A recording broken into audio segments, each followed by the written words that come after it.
Some towns wake up slowly, you know the kind, where the morning light comes in soft and golden, where the streets are still half asleep, and the cherry blossom trees don't care what day it is, they just bloom anyway, like they've got all the time in the world. This is one of those towns, and on this particular morning, something is quietly about to change. A black car moves through the neighborhood streets, the kind of morning mist still clinging to the road that tells you the sun only just showed up. Petals tap lightly against the windshield. The world outside is still, and inside the car, a girl sits with her fingers wrapped around the strap of a school bag she's probably packed and repacked 3 times. Her name is Yuki Asakura. She's 17, and she's done this before. The transfer, the new school, the starting over. She knows exactly how it goes. You walk in, you get stared at, you find your seat, you wait for things to feel normal. She knows the routine. What she doesn't know yet is that this time, things are going to go a little differently. Haruki High School is the kind of school that looks like someone designed it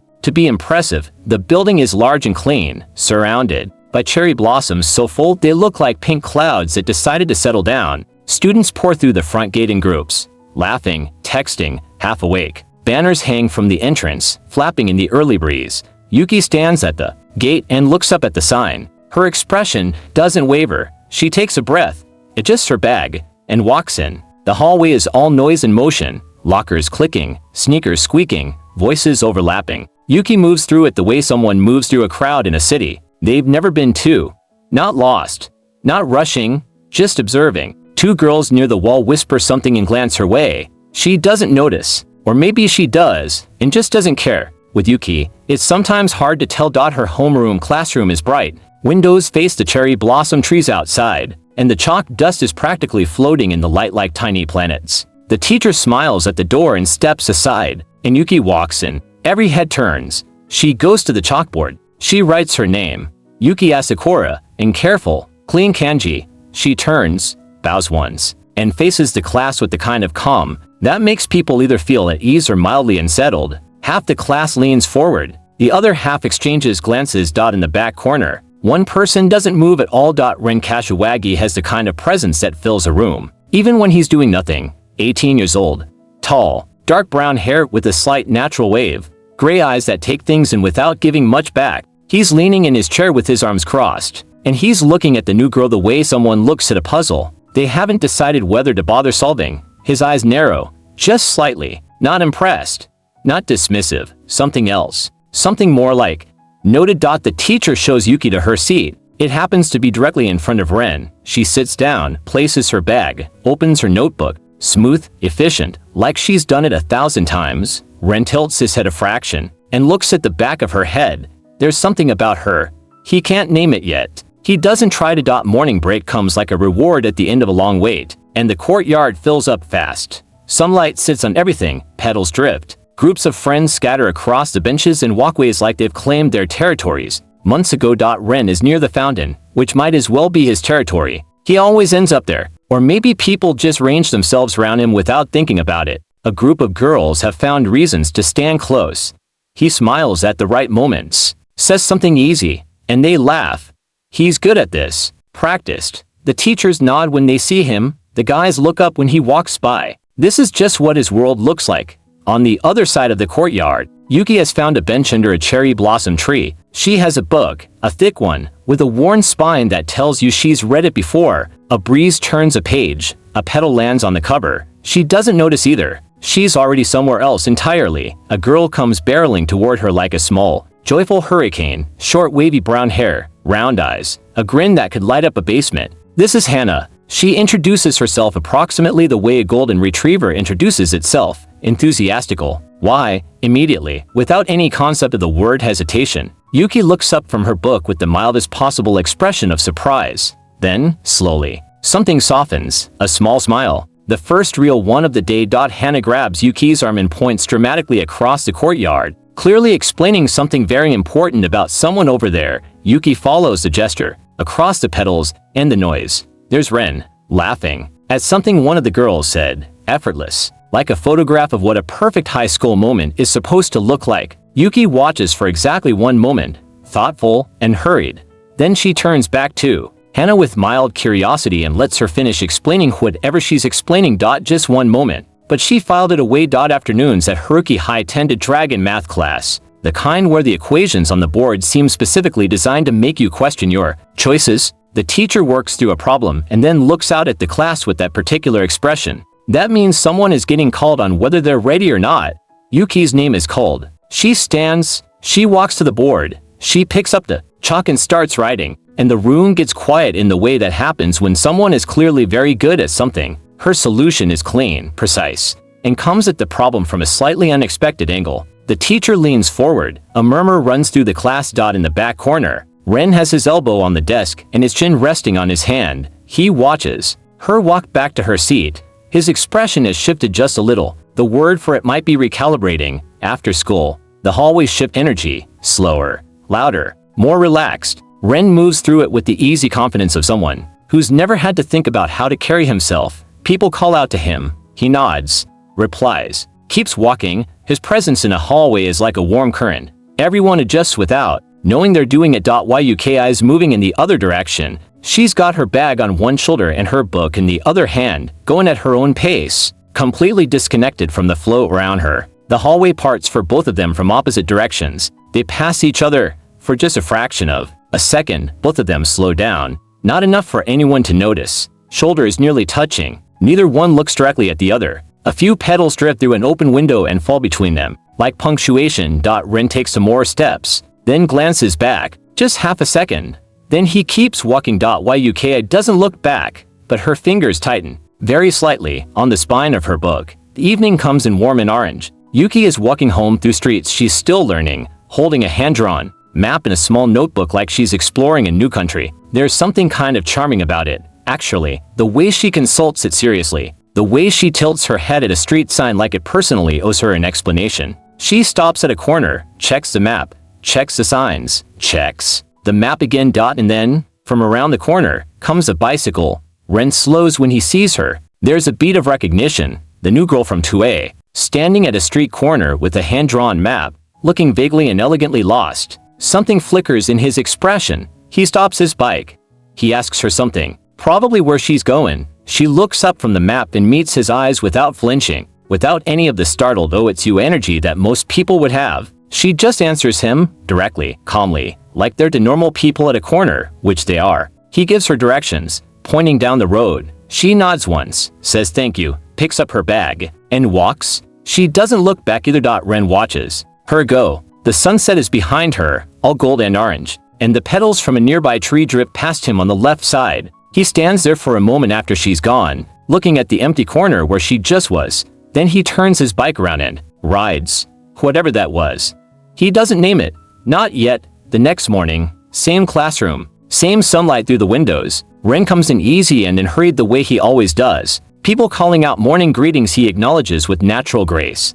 He takes his seat. Yuki is already there, reading something. She doesn't look up, but Ren looks down at the book in her hands, and his expression does something it almost never does. It actually surprises itself, because the book she's reading is one he knows. Not just knows about, knows. One of those books you don't expect a 17-year-old to be reading. On a Tuesday morning, he leans back, looks at the ceiling briefly, then back at the book in her hands, noted, again. Literature class that afternoon is the kind where the teacher is genuinely excited about what they're teaching, which is a rare enough thing that it almost makes up for how hard the material is. The passage on the board is from a novel with layers in it, the kind where you have to decide what you think before you can say anything useful. The teacher asks for interpretations. A few students try. Their answers are careful, surface level, technically correct in the way that means they haven't really sat with the thing. The teacher nods politely, keeps waiting. Yuki raises her hand. She stands and offers something different, layered,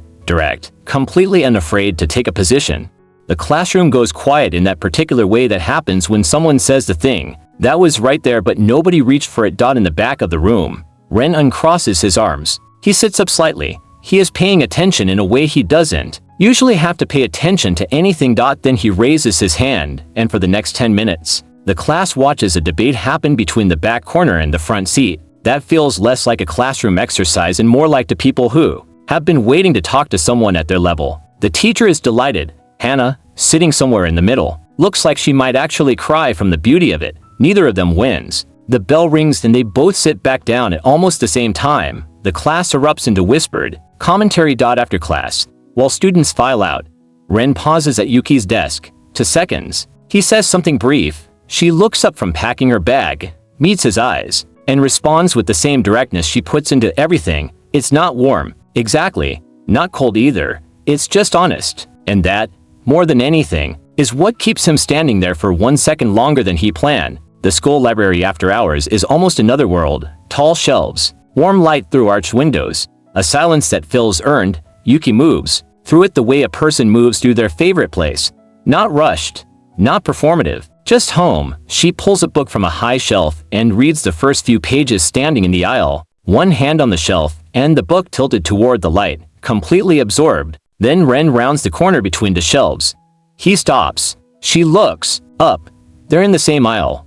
He looks at the book in her hands, then at the shelf she took it from, then at her. Something like genuine, very dry amusement crosses his face. She notices it and raises one eyebrow in reply. They end up at separate tables that happen to face each other across the reading room, both reading, the library quiet around them. Occasionally one of them looks up. The first few times, they look down again quickly, but eventually Yuki looks up and simply looks at him while he reads, not hiding it, not trying to be coy about it, just studying him the way she studies things she finds interesting. He looks up and finds her looking. She doesn't look away immediately, just holds it for 2 beats, calm and direct, then returns to her page as if she was simply checking something and has now checked it. Ren stares at his own page for a moment, then he runs a hand slowly through his hair. He is not used to feeling off balance, and he is not entirely sure what to do with the fact that he currently does. PE class brings its own kind of chaos. The track filled under a full bright sun, students in gym clothes,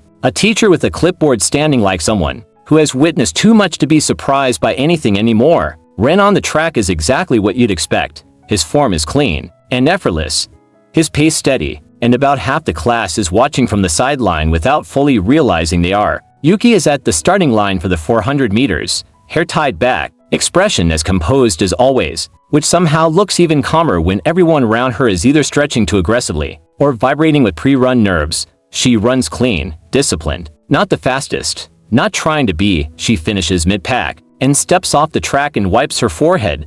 And that's that. Ren passes by near the track edge, says something to her. She looks up at him with a towel in her hand and responds with something direct enough that he pauses, considers it, and then nods once with what looks like reluctant approval, like she just won a point he didn't announce he was keeping score of. The rooftop of Haruki High is one of those places that exists for people who need a little air from everything below. At lunch it's usually empty, the sky is wide up there, and you can see the city stretching in every direction, and there's something about being above the noise that makes it easier to just be quiet. Yuk found it early. She brings her lunch and her book and sits in the same spot most days. One afternoon, the rooftop door opens and Ren comes through. He sees her. She glances up briefly, unbothered, then looks back at her book. He considers the situation for a half second, then walks to the other side of the rooftop and leans against the railing with his lunch. He doesn't make conversation, neither does she. They eat in separate silence, the city below and the sky above in the comfortable distance of 2 people who have independently decided the other one is allowed to be here. It goes on like that for a few days, parallel solitude on a shared rooftop. Until the day Yuki closes her book,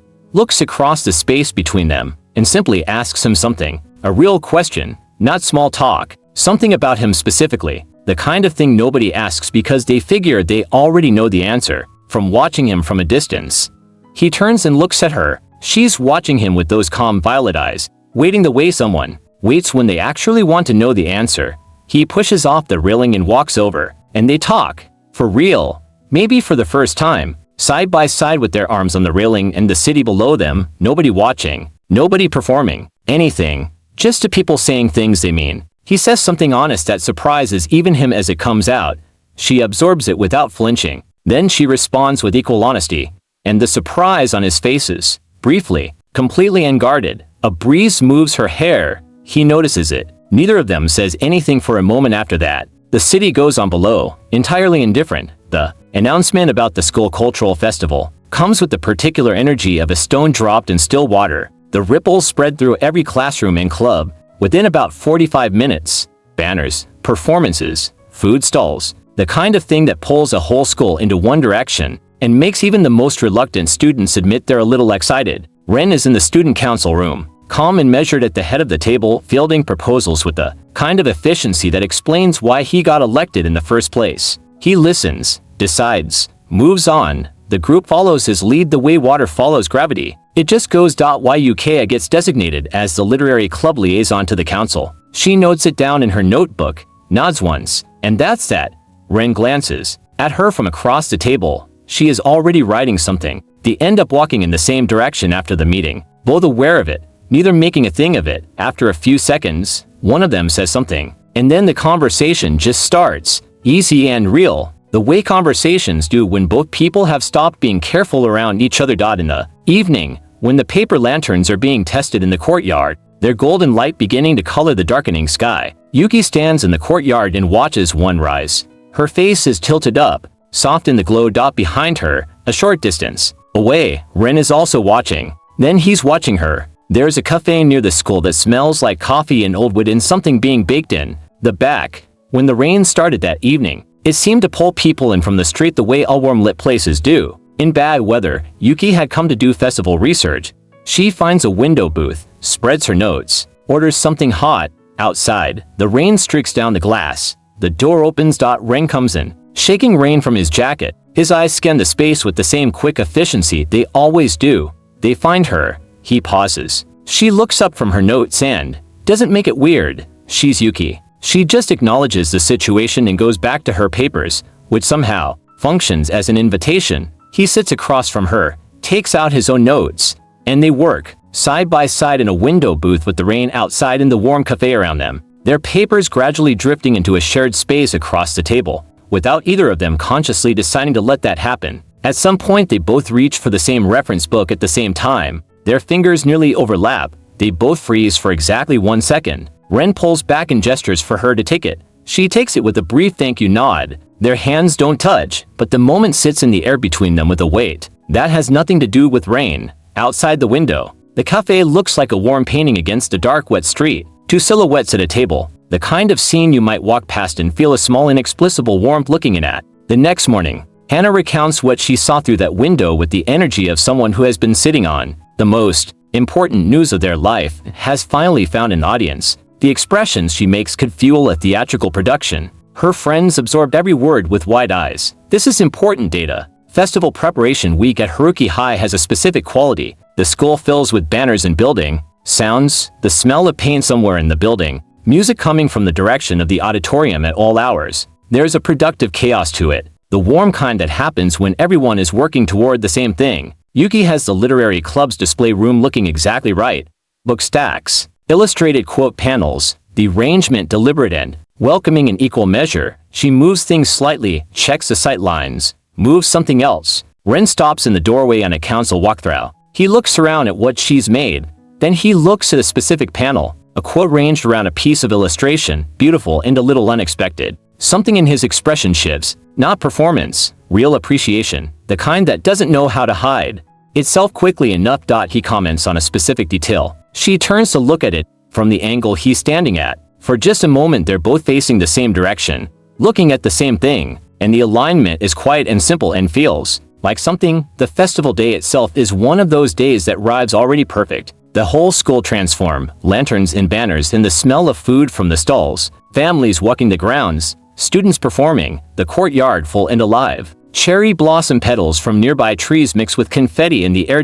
Yuki is in the literary club room most of the day, guiding visitors through the display with genuine warmth. She's in her element here. Her composure doesn't disappear, but it opens, something in her face more available and alive than usual. When she's talking about something she loves, Ren passes by the room between his council duties. He stops at the entrance and watches her, just for a moment. She doesn't notice him. He watches her be this version of herself, the version that isn't putting anything on and isn't keeping anything back. He stays for about 15 seconds longer than any council walkthrough requires. The evening performance on the courtyard stage is lit by the glow of dozens of paper lanterns, strung overhead, turning the whole space gold. Hannah is on stage performing, a dramatic reading with absolutely no regard for restraint, and the audience is fully on her side, laughing and clapping and loving every second of it. It's joyful and ridiculous in perfect. Yuki in the audience laughs, a real one, eyes crinkled, unguarded, the whole thing. not the polite smile she keeps for general use. The actual version. Ren is nearby in the audience. He hears it and turns, and there it is. That smile, the real one, in the lantern light. He looks at it for one beat too long before he can stop him. The expression on his face in that moment is not something he could have planned. It moves through him fast. Something real rising right up through the surface he keeps so carefully maintained. He buries it back down almost immediately, but the camera caught it, and somewhere in his chest. So did he. Later, when the festival is winding down and the crowd is thinning and the magic of the evening is becoming something more quiet and close, Ren and Yuki both find themselves at the edge of the courtyard at the same time. Festival duties done.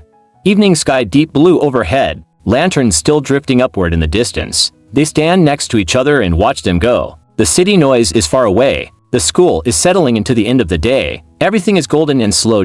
Yuki says something, still looking up at the lanterns.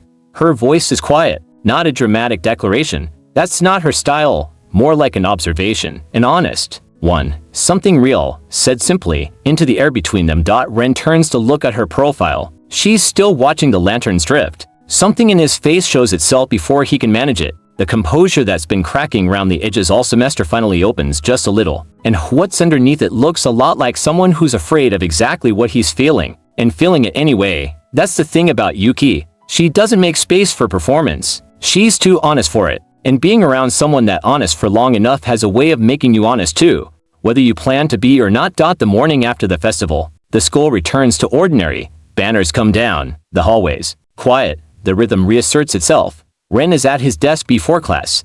Not reading, not talking, just looking out the window at the courtyard that was golden the night before, and is now just a courtyard again. He looks different, though, more internal, like something in the room of him has rearranged its furniture overnight. Yuki comes in and sits at her desk and begins organizing her things. In her usual efficient way, seemingly unchanged, or maybe, not seemingly. She just carries things lightly, always has. It's one of the things about her. Ren looks at the back of her head, and the ordinary morning carries a completely different weight now, the kind you can't walk backward from. He sees Sora approach her in the hallway a few days later. Another student, charming in that easy, obvious way, flowers in hand, making his interest in Yuki known in front of a few to many witnesses. It's not subtle. It's not designed to be. Yuki receives it the way she receives most things, with calm, with politeness, with zero flustering. She listens. She responds honestly. Sora looks briefly thrown, but also more interested, which is probably not the effect she was going for but is the effect she always ends up having on people who don't know what to do with someone this composed. Down the hallway, Ren sees it. He slows, stops. Something tightens in him, specific and definite, and he watches it happen for exactly 1 second before he makes himself keep walking. He walks with very careful posture. Hannah materializes beside him from nowhere, which she does because Hannah has a particular talent for appearing precisely when the narrative requires a witness. She says something pointed with the most significant look she can physically produce, which is very significant. Ren looks down at her and gives her the most dismissive response available. She nods like she absolutely believes him, then walks away with the most unconvincing casual whistle ever performed. The rooftop at lunch has become their place by now. Without anyone announcing that it would be, Ren comes up and Yuki is there, and neither of them pretends they didn't know the other one might be. They sit closer now. The silence between them has changed quality. It's not parallel anymore. It's shared. Yuki asks him something personal one afternoon, the kind of question that treats him like a person rather than a reputation, which is rarer than it should be. He hears it and something in him just releases, like a breath he's been holding for months. And he talks, really talks, the way you can't do when everyone is watching you perform the version of yourself they've already decided on. She listens the way she always does, fully, without her phone, without waiting for her turn to speak, just present with what he's saying. And it turns out that being listened to like that by one person is worth more than being admired by 100. The rain afternoon catches them both off guard, a sudden downpour that drives everyone under cover. Yuki and Ren end up under the narrow overhang at the side of the school building, the rain a curtain just inches from their shoes. Other students run past with umbrellas. They stay where they are. The rain is loud and close. The overhang is not very wide. They stand with their shoulders almost touching, looking out at it. He glances down at her. She's watching the rain with an expression of actual pleasure, the specific kind that comes from someone who loves sensory details, who finds a downpour beautiful rather than inconvenient. She looks like she'd stand here all day if the rain would cooperate. She turns her head and finds him looking at her. A beat pauses. She holds it, completely steady, then turns back to the rain. No performance, no flutter, just that quiet acknowledgement that something has been seen. The rain stops after a few minutes. Students move again. They step out from the overhang. They go their separate ways without ceremony, but both of them moving at the pace of people who are not in a hurry to get anywhere. That evening, in her room at her desk, Yuki is not reading. The lamp is warm, books stacked around her, and she's looking at something she's written in her notebook. One line. Her thumb rests on the edge of the page. Her expression moves through something private and real, the kind of thing she's too honest to pretend isn't happening. Ren is in his room too, at his own desk, lamp on, not working. His hands are loosely clasped on the surface and he's looking at the space in front of him, with no performance of composure because there's no one here to perform for. He's just a 17-year-old with something turning over in his chest, and he has no particularly good plan for what to do with it. The announcement about the academic competition comes from the teacher with the clipboard, the regional essay and presentation contest, the kind of thing that actually means something on a transcript, and also in the particular way of proving something to yourself. The school will send a representatives. Yuki gets asked. She listens. She nods. Rin gets asked. He accepts, and then pauses as the information settles. Because he already knows who the other representative is going to be, they find out simultaneously, or close enough to it, that they're both going. Ren's expression manages to be both pleased and complicated at the same moment, which takes a certain level of social intelligence. Yuki says, simply, that they should both do their best. He nods. They don't make it a thing, but it is a thing, and they both know it. In the library for competition prep, they sit at opposite ends of the same long table. The studying is serious. Now, the intellectual energy between them carrying a slight edge of competition that neither of them is willing to fully acknowledge, but both of them feel. Yuki's handwriting gets faster as she works. Ren reads with the focused intensity he usually keeps under wraps. Hours pass. The light changes from afternoon to evening, and neither of them notices until the librarian turns on the overhead lights, and they both look up simultaneously and realize how much time has gone. The regional competition venue is a civic hall that smells like old wood and authority. Students from other schools fill the lobby with their own uniforms and their own quiet confidence, and the whole thing has a formal weight to it that's different from school. Ren and Yuki arrive together as their school's pair. They move through the lobby side by side, and other competitors notice them. Ren because his reputation travels ahead of him. Yuki because she is simply the person who is with him, and therefore worth figuring out. Yuki receives their assessment without reaction. She has been assessed since the day she arrived at Haruki High, and she is very comfortable with that particular experience. Ren notices how she handles it. Something quietly approving settles in his expression. Yuki at the podium is something. Clear voice, precise argument, an original angle that takes the topic somewhere the judges didn't expect it to go. You can see them leaning forward in the way people lean. When someone has genuinely gotten their attention, the room is quiet in the best way. In the audience, Ren watches with his arms folded in an expression that, to anyone else, would look like neutral evaluation. But there's something else in it, something that looks a lot like quiet pride, managed very carefully. Ren at the podium is everything his reputation promised and then a little more. The authority is natural, the words are articulate, but what surprises people, what you can see in the judges' faces, is the sincerity underneath the polish. He's not performing this one. He actually means it. Whatever he wrote about it because it mattered to him, and that comes through in a way that technique alone can't fake. Yuki watches from the audience with real attention and real warmth. She doesn't try to hide the admiration. That's not her way. She sees something worth seeing. She looks at it honestly, simple as that. Their school places in the top results, both of them. The room applauds and the announcement echoes in the high-ceilinged hall, and they're standing side by side when it happens, both calm, both absorbing it with the quiet satisfaction of people who worked hard for something and got what they worked for afterward. Outside on the steps of the civic hall, the evening city stretching out behind them with its lights just coming on. Ren says something to her. They're standing close on the steps, other students and teachers filtering past. His voice is lower than usual, unhurried, and what he says is honest in a way that's slightly imperfect, slightly unpolished. The way honest things are when they haven't been prepared in advance. It's the most unguarded he's been in public, maybe in a long time. She listens to all of it. Then she responds, and her words are what they always are, clear and clean and true. No games, no deflection, no carefully managed distance. Just the actual thing. Said simply, they stand on those steps while the city happens around them, and neither of them needs to fill the quiet that comes after. It just belongs to both of them. The weeks that follow feel like a specific kind of ordinary that is not ordinary at all. It's just a school year going on, classes and corridors in the courtyard, the cherry blossoms of spring gradually giving way to the deeper green of early summer. But something is different in the texture of the days. They pass each other in the hallway, and the acknowledgement between them is small and real, not the careful performance of two people managing their proximity, just to people who know each other. Hannah walks Yuki home one afternoon and asks every single question she has been holding for weeks. And Yuki answers her with the directness she answers everything. And Hannah makes a series of escalating sounds of joy that probably alarmed the neighbors. Ren and his friend on the rooftop at lunch, the friend noticing the change in him and asking about it in that direct way close friends can. Ren answers with one word. The friend grins and looks away and gives him the dignity of not making more of it than necessary. Ren looks at the city with an expression that on anyone else would be unmistakably completely happy. On him it reads as something more like peace, the deep kind.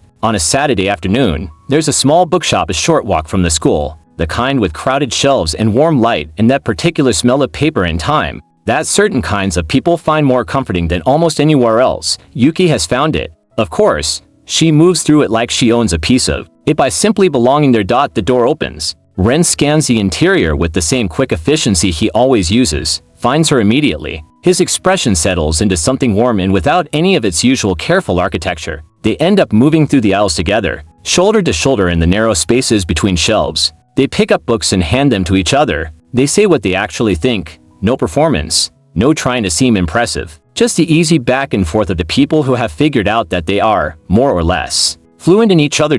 Yuki hands him a specific book and tells him why he should read it. Her eyes are bright in the particular way they get when she's talking about something she loves. That specific light. He takes the book and looks at her before he looks at the cover. They find two armchairs in the back of the shop and sit down and read for an hour while the afternoon light shifts around them. There is no agenda. There is nowhere else to be. It is completely enough. When they leave, the evening is beginning to arrive. Street lamps just coming on. The air cooled down. Both of them carrying a book. They walk without rushing, talking easily, the conversation going wherever it wants. At some point, Ren's hand finds hers, quietly, without announcement. She looks down at it for a second, and then her fingers close around his, and they keep walking, from above, on the street in the lamplight. They're just two people walking. One of them is carrying a worn novel. The other has a new book he doesn't know he's going to love yet. The bookshop is behind them and the evening is ahead, and the whole thing is so ordinary and so completely, entirely full. Summer arrives gradually. At Haruki High, the cherry blossoms are gone now, replaced by the full deep green of summer trees. The school looks different this way, warmer, lazier, the morning heat arriving earlier and earlier. Students come in a little slower and a little more like themselves. Yuki's desk has a small potted plant on the corner of it now, a detail that probably only Ren notices, but it says something quietly important. She has stopped treating this place like somewhere she's passing through. She's put something here. She's staying. He sits down behind her, glances at the plant, and doesn't make it a thing, but his expression acknowledges it in the way that says he understands exactly what it means. He places a small folded note on her desk, withdraws his hand before she turns. She unfolds it, reads it. Her expression moves through something warm and private, the kind of feeling that's yours and doesn't need to be explained to anyone. She folds it carefully and tucks it inside the cover of her book. The classroom fills with morning noise around them. Just another day. Just the entire world. Regular and full. On the rooftop one last time. Summer now. The sky huge and blue. The city shimmering at the edges in the heat. Yuki's hair is down today, loose in the warm air. They're both leaning on the railing, looking out. And there's nothing left between them to manage or navigate. It's just this. The city below, the sky above, the two of them, close enough that it's not distance anymore. The quiet between them is the best kind. The kind that means something has been earned. Everything they've been is right there in this moment. The math board, the library, the rooftop in spring, the rain against a cafe window, the lanterns rising, the competition stage, the corner in the sunset, the bookshop, the note, all of it right there in the way they stand next to each other, like it's the most natural thing in the world because it is. When you think about it, the story of how do people find each other is almost never dramatic. Not really. It's mostly small things. A book someone is reading. A question nobody else bothered to ask. A corner in the afternoon where someone pointed down a road. A moment on a rooftop when the people decided that being honest was more interesting than being safe. Yuka came to this town with a map she'd drawn herself and a book she'd already read. She didn't come looking for anything in particular. She came being exactly who she is, and she kept being that, and eventually that reached someone in a way that nothing performed ever could. Ren had everything, the grades, the presence, the effortless way the world ranged itself around him. What he didn't have was someone who looked at him and saw a person first. Someone who asked him a real question and waited for a real answer. Someone whose honesty made his own dishonesty, however well-dressed, uncomfortable enough to let go of. They didn't fall into each other. They arrived at each other, slowly. Through libraries and competition stages and rainy overhang afternoons and thousands of small, honest moments. The way things that are real tend to happen. A park bench under a large tree in the summer evening. Yuki reading aloud at his request. Her voice clear and unhurried in the warm air. Ren beside her with his eyes closed. The peace on his face, the kind you can only have when you're not performing it. She looks at him over the top of the book. The warm look is just there now. Not hidden. Not managed. Just present, like her dot from far above. The park and the bench and the tree and the two small figures underneath it, growing smaller as the world grows bigger around them. The city stretching in every direction. The evening sky going deep. All the places that hold this story, the school, the rooftop, the corner, the cafe, the library, the bookshop, the steps of a civic hall. All of them out there, lit up and alive and carrying every